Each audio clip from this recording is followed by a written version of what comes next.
ನಾಳೆ ಲೋಕಸಭಾ ಚುನಾವಣಾ ದಿನಾಂಕ ಘೋಷಣೆಯಾಗುತ್ತೆ. ನಾಳೆ ಲೋಕಸಭಾ ಚುನಾವಣೆ ಯಾವತ್ತು ಅನ್ನುವಂಥದ್ದು ಗೊತ್ತಾಗುತ್ತೆ. ಈಗ ಅಭ್ಯರ್ಥಿಗಳನ್ನ ಅರ್ಧಕ್ಕರ್ಧ ಫೈನಲ್ ಮಾಡಿದ್ದಾರೆ ಎಲ್ಲ ಪಕ್ಷಗಳಿಂದ. ನಾಳೆ ಮಧ್ಯಾಹ್ನ 3 ಗಂಟೆಗೆ ಚುನಾವಣಾ ದಿನಾಂಕ ಘೋಷಣೆಯಾಗುತ್ತೆ. ಒಂದು ಸುದ್ದಿಗೋಷ್ಠಿಯನ್ನ ಕೂಡ ಕರೆದಿದ್ದಾರೆ.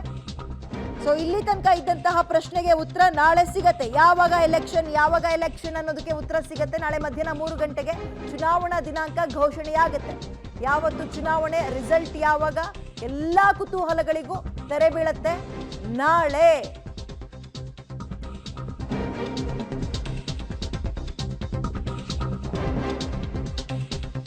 ನಾಳೆ ಮಧ್ಯಾಹ್ನ 3 ಗಂಟೆ ಚುನಾವಣಾ ಆಯೋಗ 3 ಗಂಟೆಗೆ ಸುದ್ದಿಗೋಷ್ಠಿಯನ್ನ ಕರೆದಿದ್ದಾರೆ. ಕಾರಣ ಇಷ್ಟೇ, MP ಚುನಾವಣೆ, ಲೋಕಸಭಾ ಚುನಾವಣೆ ಯಾವಾಗ ಅಂತ ನಾಳೆ ಅನೌನ್ಸ್ ಮಾಡ್ತಾರೆ. ನಾಳೆಯ ಚುನಾವಣೆಯ ದಿನಾಂಕವನ್ನು ಅನೌನ್ಸ್ ಮಾಡಿ ರಿಸಲ್ಟ್ ಕೂಡ ಅನೌನ್ಸ್ ಮಾಡಿಬಿಡ್ತಾರೆ. ಮತ್ತೆ ಇನ್ನು ಹಲವು ವಿಚಾರಗಳು ನಾಳೆ ತಿಳಿಬಹುದು ನಾವು. ಮತದಾನದ ಹಂತಗಳು ಹೇಗಿರುತ್ತೆ ಇವೆಲ್ಲವೂ ಕೂಡ ನಾಳೆ ಮಧ್ಯಾಹ್ನ ತನಕ ಈ ಕುತೂಹಲವನ್ನು ನಾವು ಹಾಗೆ ಉಳಿಸ್ಕೋಬೇಕು.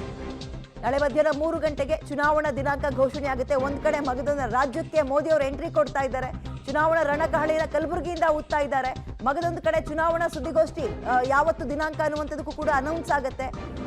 ಇಲ್ಲಿ ತನಕ ಇದ್ದಂತಹ ಪ್ರಶ್ನೆಗೆ, ಕುತೂಹಲಕ್ಕೆ ಉತ್ತರ ನಾಳೆ ಸಿಗತ್ತೆ. ಕುತೂಹಲಕ್ಕೆ ತೆರೆ ಬೀಳತ್ತೆ. ಯಾವತ್ತು ಎಲೆಕ್ಷನ್, ಏಪ್ರಿಲ್ನಲ್ಲ ಅಥವಾ ಯಾವಾಗ, ಏಪ್ರಿಲ್ನಲ್ಲಿ ಯಾವುದು ಅನ್ನೋದಾದ್ರೆ ಯಾವ ಡೇಟಲ್ಲಿ, ಎಷ್ಟು ಹಂತದಲ್ಲಿ ನಡೆಯುತ್ತೆ, ಇವೆಲ್ಲವಕ್ಕೂ ಉತ್ತರ ಸಿಗುವಂಥದ್ದು ನಾಳೆ ಮಧ್ಯಾಹ್ನ 3 ಗಂಟೆಗೆ. ಹೆಚ್ಚಿನ ಡೀಟೇಲ್ಸ್ ನಮ್ಮ ಪ್ರತಿನಿಧಿ ಶಬೀರ್ ನೀಡ್ತಾರೆ. ಶಬೀರ್, ಅಂತೂ ಇಂತೂ ಕುತೂಹಲಕ್ಕೆ ಬ್ರೇಕ್ ಬೀಳುವಂತಹ ದಿನ ಬಂದೇ ಬಿಡ್ತು. ನಾಳೆ ಚುನಾವಣಾ ಆಯೋಗ ಸುದ್ದಿಗೋಷ್ಠಿಯನ್ನ ಕರೆದಿದೆ ಎಲೆಕ್ಷನ್ ಡೇಟ್ ಅನೌನ್ಸ್ ಮಾಡೋಕೆ. ಡೀಟೇಲ್ಸ್ ಏನಿದೆ?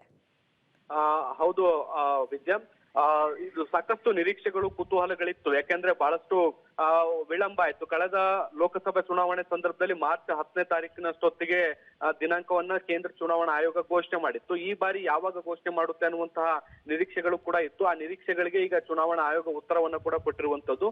ನಾಳೆ ಮಧ್ಯಾಹ್ನ 3 ಗಂಟೆಗೆ ಲೋಕಸಭೆ ಚುನಾವಣೆಯ ದಿನಾಂಕವನ್ನ ಘೋಷಣೆ ಮಾಡ್ತೀವಿ ಅನ್ನುವಂತ ನಿಟ್ಟಿನಲ್ಲಿ ಈಗ ಒಂದು ಮಾಹಿತಿಯನ್ನ ಚುನಾವಣಾ ಆಯೋಗ ಹಂಚಿಕೊಂಡಿರುವಂತದ್ದು.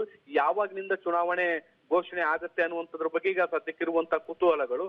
ಕಳೆದ ಬಾರಿ 7 ಹಂತದಲ್ಲಿ ಚುನಾವಣೆಯನ್ನ ನಡೆಸಲಾಗಿತ್ತು. ಈ ಬಾರಿ ಎಷ್ಟು ಹಂತಗಳಲ್ಲಿ ಚುನಾವಣೆ ಇರಲಿದೆ ಅನ್ನುವಂತಹ ಕುತೂಹಲವೂ ಕೂಡ ಇದೆ. ಕೆಲವೊಂದಿಷ್ಟು ಚುನಾವಣಾ ಆಯೋಗದ ಮೂಲಗಳು ಹೇಳೋ ಪ್ರಕಾರ ಕಳೆದ ಬಾರಿಯಂತೆ ಈ ಬಾರಿಯೂ 7 ಹಂತದಲ್ಲಿ ಚುನಾವಣೆಯನ್ನು ನಡೆಸುವಂತ ಸಾಧ್ಯತೆಗಳನ್ನ ನಿರೀಕ್ಷೆ ಮಾಡಬಹುದು. ಸುಮಾರು 91 ಕೋಟಿಗೂ ಹೆಚ್ಚು ಮತದಾರರು ಈಗಾಗಲೇ ನೋಂದಣಿಯಾಗಿದ್ದಾರೆ, ಮತದಾನಕ್ಕೆ ಅರ್ಹರಾಗಿದ್ದಾರೆ ಅನ್ನುವಂತ ಮಾಹಿತಿಯನ್ನು ಕೂಡ ಈ ಹಿಂದೆ ಚುನಾವಣಾ ಆಯೋಗ ಹಂಚಿಕೊಂಡಿತ್ತು. ಹೀಗಾಗಿ ಸಾಕಷ್ಟು ಕುತೂಹಲ ಈಗ ಸದ್ಯಕ್ಕಿರುವಂತದ್ದು. ನಾಳೆ 3 ಗಂಟೆಗೆ ಚುನಾವಣೆ ದಿನಾಂಕ ಘೋಷಣೆ ಆಗೋದಿದೆ. ಇದ್ರ ಜೊತೆಗೆ ನಾಳೆಯಿಂದಲೇ ನೀತಿ ಸಂಹಿತೆ ಕೂಡ ಜಾರಿಯಾಗುವಂತ ಸಾಧ್ಯತೆಗಳನ್ನ ಕೂಡ ನಾವು ನಿರೀಕ್ಷೆ ಮಾಡಬಹುದು ವಿದ್ಯಾ. ಅದರೊಂದಿಗೆ ಈ ಸಲ ಒಬ್ಬರಿಂದಲೇ ಚುನಾವಣೆ ಘೋಷಣೆ ಆಗೋದಾ ಅಂತ? 3ರ ಪೈಕಿ ಈಗ 2 ಆಯೋಗದ ಹುದ್ದೆಗಳು ಖಾಲಿದೆ ಅಲ್ವಾ? ವಿದ್ಯಾ, ಈಗಾಗಲೇ ಚುನಾವಣಾ ಆಯುಕ್ತರ ನೇಮಕವೂ ಕೂಡ ಆಗಿರುವಂತದ್ದು. ಹೊಸದಾಗಿ ಜ್ಞಾನೇಂದ್ರ ಕುಮಾರ್ ಮತ್ತೆ ಸುಖ್ಬೀರ್ ಸಿಂಗ್ ಹೊಸ ಚುನಾವಣಾ ಆಯುಕ್ತರಾಗಿ ನೇಮಕ ಆಗಿರುವಂತದ್ದು. 3 ಚುನಾವಣಾ ಆಯುಕ್ತರು ನಾಳೆ ಸುದ್ದಿಗೋಷ್ಠಿಯನ್ನು ನಡೆಸುವ ಮೂಲಕ ಚುನಾವಣಾ ದಿನಾಂಕವನ್ನ ಘೋಷಣೆ ಮಾಡಲಿದ್ದಾರೆ ದಿವ್ಯಾ. ಓಕೆ, ಥ್ಯಾಂಕ್ ಯು ತಮ್ಮೆಲ್ಲ ಡೀಟೇಲ್ಸ್ಗೆ. ನಾಳೆ ಮಧ್ಯಾಹ್ನ 3 ಗಂಟೆಗೆ ಚುನಾವಣಾ ಆಯೋಗ ಒಂದು ಸುದ್ದಿಗೋಷ್ಠಿಯನ್ನ ಕರೆಸಿದೆ. ಅದರಲ್ಲಿ ಚುನಾವಣೆ ಯಾವತ್ತು ಮತ್ತು ಎಷ್ಟು ಹಂತದಲ್ಲಿ ನಡೆಯುತ್ತೆ ಮತ್ತು ರಿಸಲ್ಟ್ ಯಾವಾಗ, ಇವೆಲ್ಲವಕ್ಕೂ ಕೂಡ ಉತ್ತರ ಸಿಗತ್ತೆ.